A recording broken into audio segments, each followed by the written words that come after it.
Madam President, over the last month, I've had a few conversations with our Secretary of Public Safety, not just on this piece of this amendment, but on the overall bill.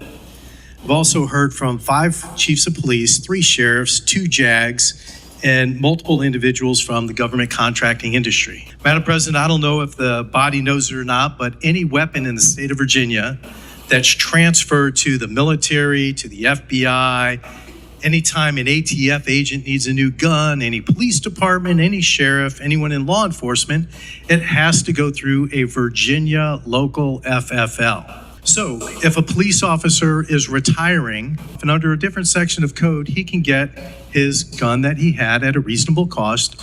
I believe it's usually set at $1 or $2. And if that gun were to happen to have a magazine above 15 rounds, he's got to send it to Richmond. It comes back and it's got to be transferred through a local FFL. Well, guess what? When he retires as a law enforcement officer, he's now retired, so he's no longer a sworn law enforcement officer. So for the FFL to transfer that to him, it's against the law. Now, he can have it because he's a retired law enforcement officer, but an FFL can't transfer it to him. That's one of the scenarios we brought up. When you integrate weapons into a system for the government, you're under government contract to do that. You are not a government employee. You are not an agent of the government. You do not fall within our code section here, Chapter 107 at all. You're not a government officer. You're not a government agent. You're not a law enforcement officer. You're not an employee member of the armed forces of the United States. You're not a security personnel at a contracted defense facility as defined in 18.2, 121.3, or a person authorized by the U.S. Nuclear Regulatory Commission. So basically, when you transfer it in, you can't do your job. And for the FFL who transfers it to that individual who's integrating it into that weapon system, they cannot do their job anymore. We don't want them to do what Boeing did, which is take $74 billion out of the Commonwealth and move their 3 top branches of government services to St. Louis out of Virginia. We want to keep our government integrators here. In summary, much of what we discussed in a lot of these scenarios would be left up to a court's interpretation. I hope what I provided here lends some clarity, but these are complex issues in gray areas not clarified in legislation that would need to be more thoroughly analyzed through litigation, as much of it is rather fact dependent. One of my integrators goes, well, does that mean somebody's got to get in trouble, get arrested, and then there's a court case before we can figure this out? And I said, pretty much. Every time I called the Secretary of Public Safety, every single time he'd say, hey, I need to run this by the governor's policy people. I need to run this by the governor's policy people.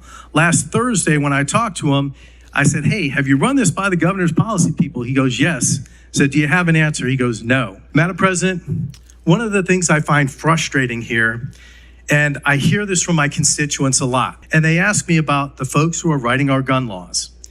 And they say, do they understand guns? And I say, some of them do, some of them don't. Unfortunately, none of Virginia's Democratic legislators understand guns. They say, well, if they understand guns, if they understand people in our rural communities, do they understand hunting? Do they understand livestock protection? Do they understand that for many families, a firearm is not a political talking point? It's truly a tool. It's a tool to put protein in food on our table. And I said, hey, I've tried to explain that a shotgun that has a choke isn't an assault weapon, and that choke that screws into a shotgun is really to change the pattern of the shot coming out to help affect accuracy, safety, and really focus on the type of game that's being hunted. But it really is it allows you to take a responsible and ethical shot. I've explained that a few times.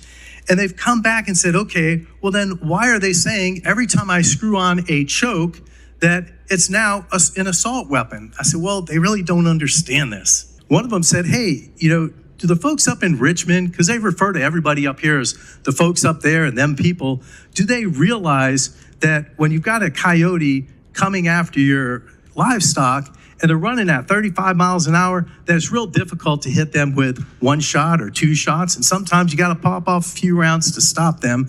And oh, by the way, our livestock is what we put into the grocery stores for those folks up there in Richmond to feed their families. When folks up here see a pistol grip, a lot of them see an assault weapon. When folks down where I'm from, and a lot of our rural communities see a pistol grip on a shotgun, they understand that's to help with aiming, accuracy, and taking an ethical shot. We have law-abiding citizens, and they're not the problem. They're the ones who use guns. We have farmers protecting their livestock.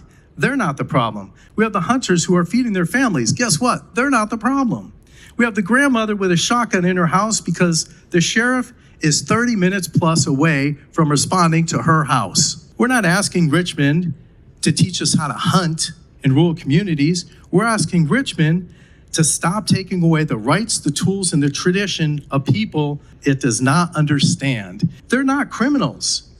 And as a matter of fact, we should be going after criminals with programs like Operation Ceasefire. One that successfully worked across this country, was established under President Obama. Help lower the cost of, lower the amount of shootings in Boston, in Richmond, in Baltimore. Those are the programs we should be looking at.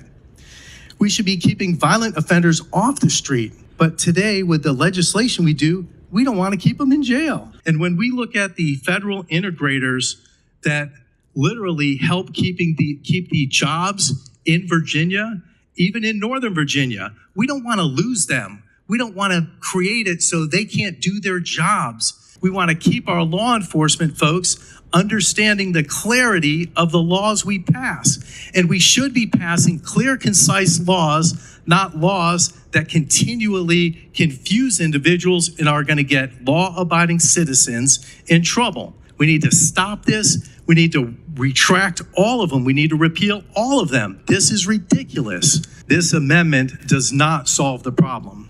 This amendment does not allow these people to get their job done. This amendment only focuses on the transportation side of this bill. It has nothing to do with the transfer side of this bill. Madam President, this amendment does not put these people back to work. This amendment puts these people in courts to figure out what we've passed up here and stop them from doing their job. Thank you.